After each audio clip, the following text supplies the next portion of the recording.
Well,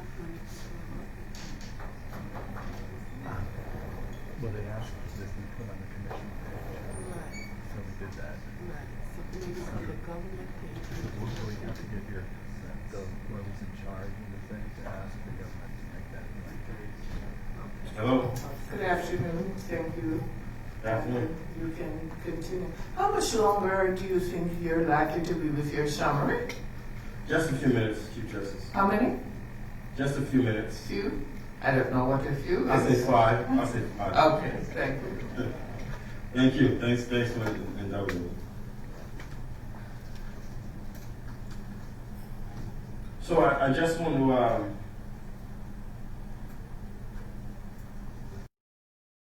let's see.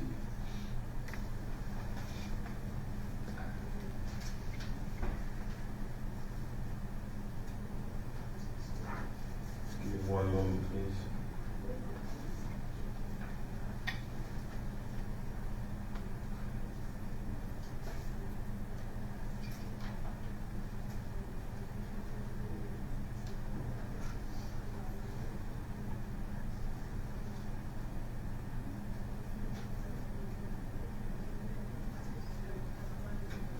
So this all comes to a head. I believe I was discussing how I know I made mention of St. David's community were given 10 days to move from lands that the U.S. said they needed immediately, and there was an issue because the housing that they were going to be built were not ready.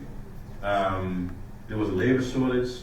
There was some discussion of maybe convict labor should be used, or segregated,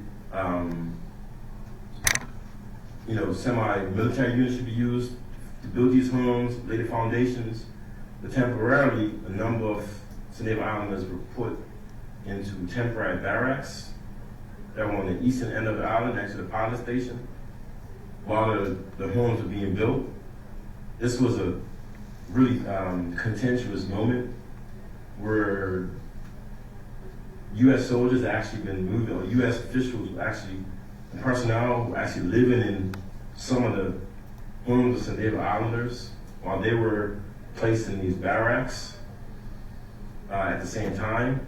And this was a major sore point, which goes into the summer.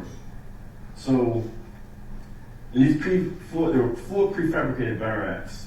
The first persons were the aforementioned Solomon Fox, who I mentioned was disabled, Harriet Miners, Oliver Fogo, Andrew Fox, William Millett, and basically they would select the homes that were select persons who lived on plots that the U.S. wanted. They would move them first. But in July, the community of those, the barracks, called the governor to St. David's to have a discussion. And according to the Gazette, there was a slight air of opposition, but a feeling of cordiality developed. However, the colonial secretary has something very different to say. He described the meeting as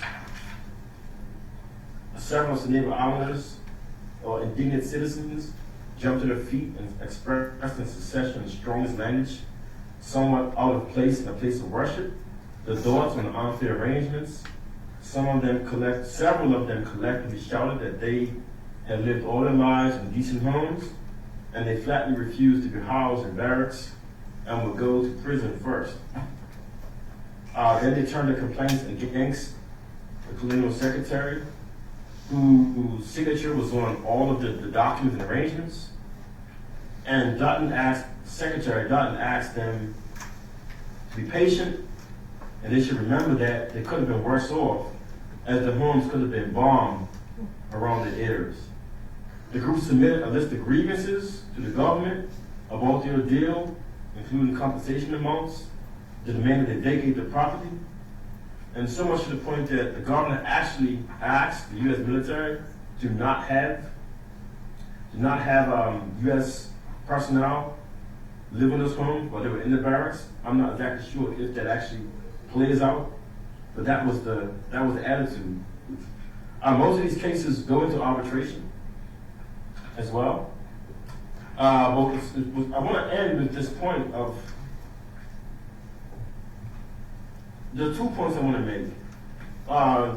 Raymond Hayward, for example, in his arbitration case, he was told that his compensation would be based at market value. His response was that he was not concerned with market value. This is a quote. "Do you understand? My property was not in the market. I'm not concerned about market value. I would not have sold my land for any money." And when he evacuated his property, he took all of his electrolyte fixtures, window sashes, inside doors, picture moldings, mantelpiece, even his bathtub and wash basin. Meanwhile, Stanley Sperling owned almost 10 acres of land in St. David's, and he claimed that his property was being sold to wealthy Americans on a waterfront, and so it was reserved for wealthy Americans, and very much is also signifying that he wanted his land to be a segregated tourist resort or space. And this goes back to a discussion that we had with Talkers Towns, that the land is being valued by what Hyde defines as, or describes as, tourist speculation, where it's being speculated that if I had a tourist resort on this land, it might cost this much, as opposed to the actual values of farmers who could speak to a relatively finite dollar amount, but the tourist speculation that is part of this is what happens in David through tourist speculation is a product of what the experience of Tuckerstown allows to happen or manifest. There's a long road from Tuckerstown to 2020 of what that experience sets up, or the notion of tourist speculation can give value to land if it's ostensibly for tourist purposes, even if there's no hotel or guest house there yet. Once again, Sperling was MCP for Tuckerstown. I'm sorry, for St. George's. He did sell his property. He sold about 7 acres of his 10 acres to the U.S. government. He's one of the few individuals who actually got the amount that he asked for. Most residents or most folks in St. David's got significantly less than what they asked for. Sperling was pretty much, as stated, really close to what he suggested. And this left a major sore spot in the community as well, and speaks to some of the other issues. This finally is the redistribution. It's hard to see when it's zoomed out. This is where they removed the place, the Naval Islanders. So this map will be what Bermudians would be more comfortable, or at least have some familiarity with these type of divisions post-World War II, as opposed to the living arrangements before. And Fox was able to retain his land. He dies within a few years after, literally the next year. And I'll see you. Thank you so much for your patience.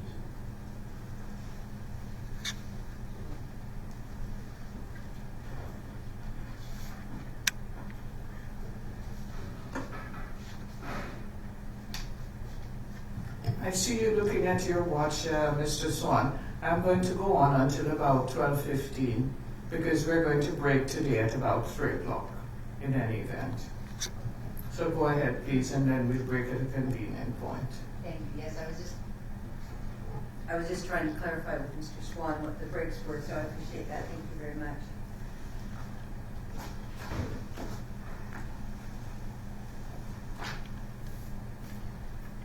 Thank you, Dr. Swan. I want to break up my questions for you,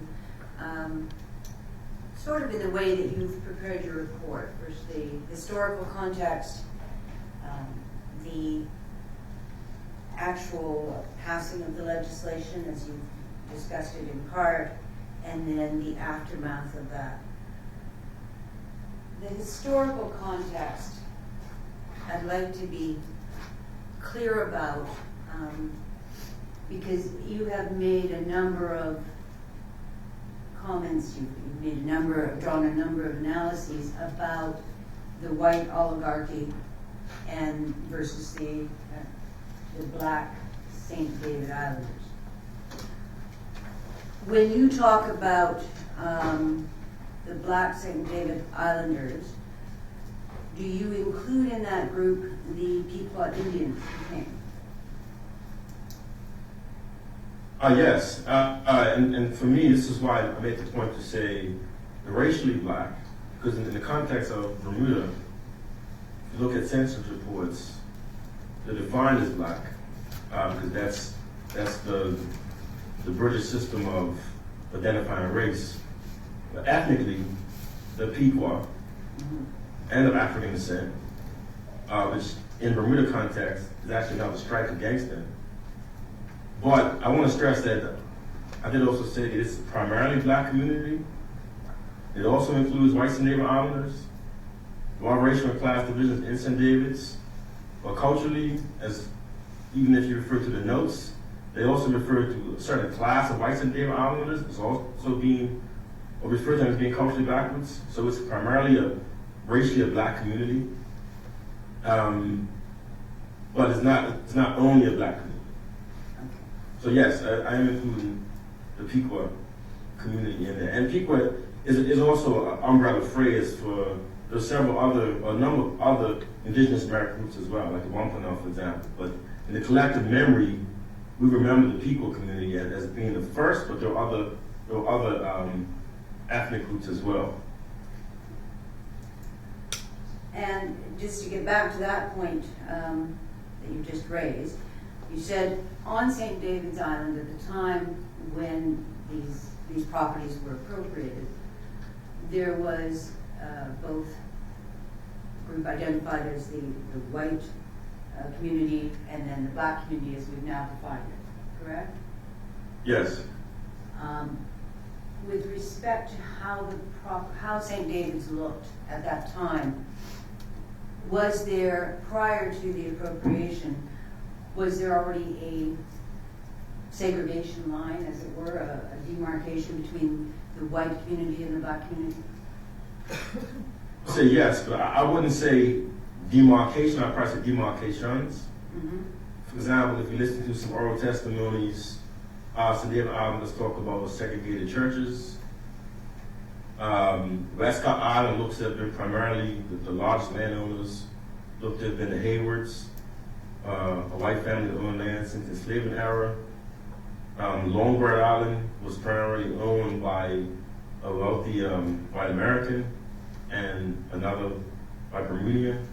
But as we know how race and ethnicity plays out in Bermuda, some of those lines, and also put the class element, some of those lines become blurred. So for example, I mentioned Hayward, Raymond Hayward, who was described as being an illegitimate son of a Hayward, but E.P. Talker made a point to say his father was Portuguese. Now, he didn't say his father was white. He made a point to say his father was Portuguese. So as we know in Bermuda, the way race plays out, has those nuances historically.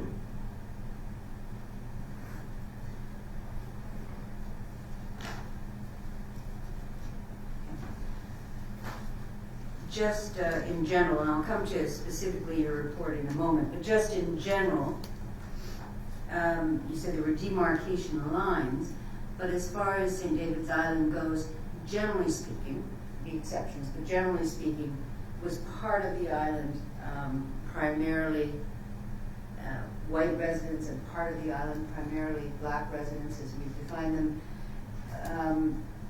at the time or just before the appropriations? Yeah, before. It seems to generally say the western end and the eastern end. Seem to have been some of those distinctions along the lines of race.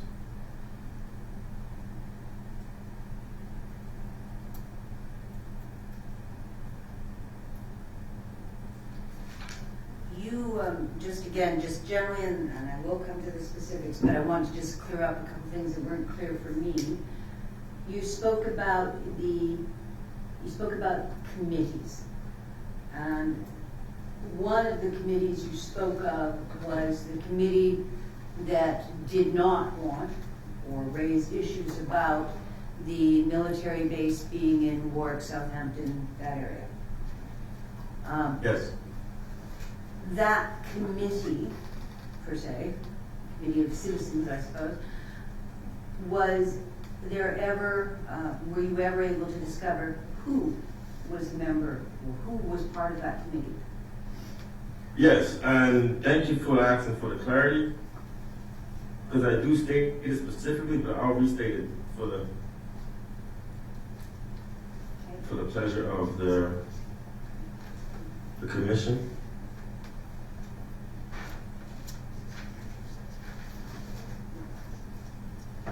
Give me 1 minute, please. I didn't quite hear that, Dr. Swan. What was your question?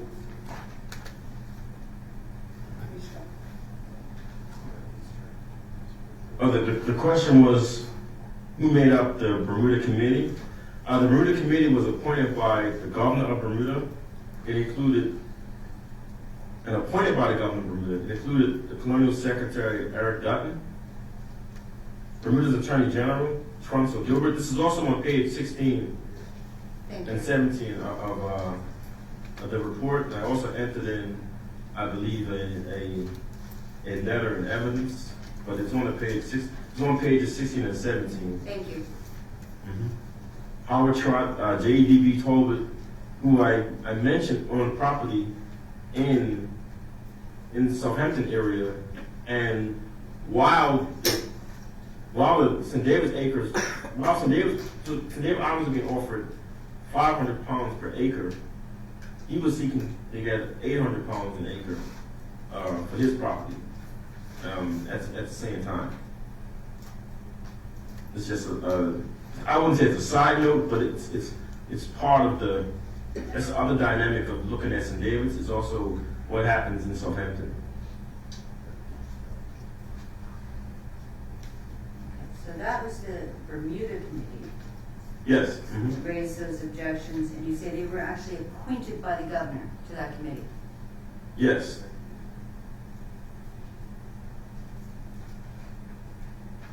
I guess what I'm trying to understand or help the commission to understand is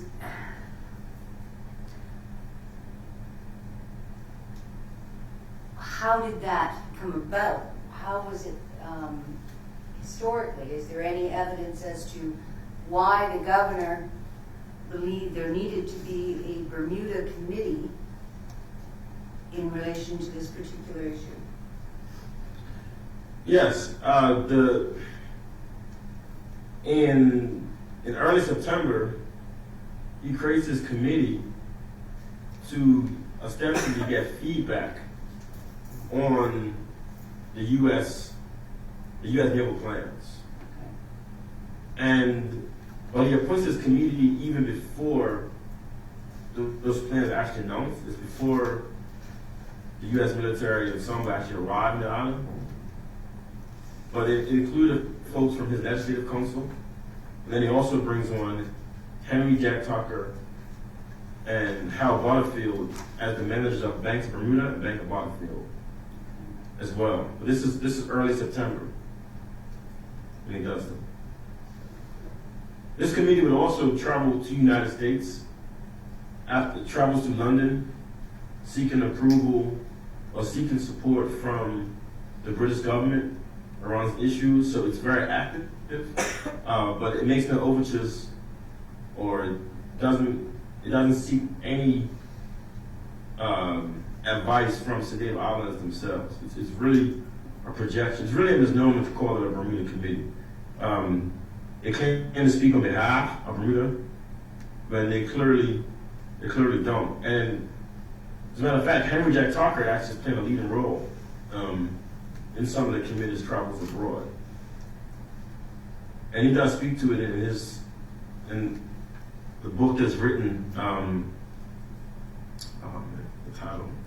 There's a biography written about Jack Tucker where he mentions his involvement on this committee as well.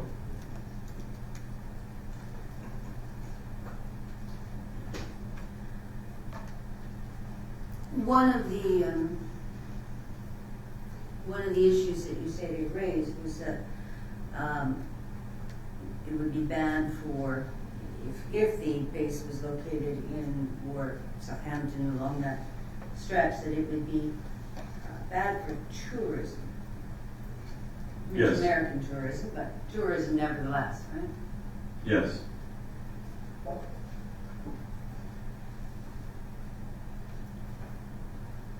There was also comment made by others that it would divide up the island. It would separate Somerset Sands from the rest of the island. Was that one of the objections raised? That's an objection that's raised, but they actually released a really substantial document.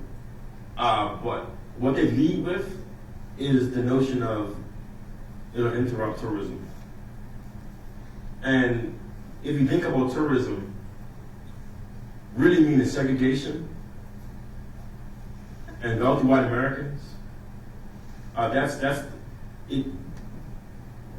really what they're saying. When they speak about, wealthy American residents, it's white residents, it's a very white space, which is why from the beginning I stressed this is a matrix of white internationalism, because they're supporting their interests. So it's not tourism for everyone. It's not this open route.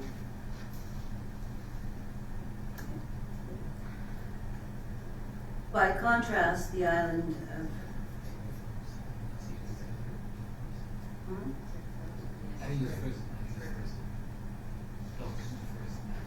Oh, I'm sorry. I thought he was just intent on my question.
I should say to the listening public that Dr. Swan's internet has dropped and we have to wait for him to reconnect.